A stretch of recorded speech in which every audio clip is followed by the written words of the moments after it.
আজকের দিনটা সত্যি অবিশ্বাস্য, অবিস্মরণীয়। তবে সেই সব শহীদদের গভীর শ্রদ্ধা জানাই যারা আজকের দিনকে উদ্দেশ্য করে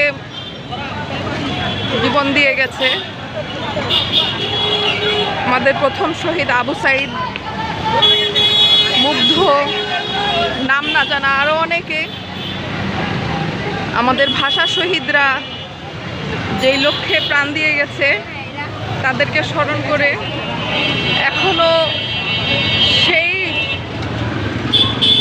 আসলে আমি আবেগ আপ্লুত হয়ে যাচ্ছি বারে বারে।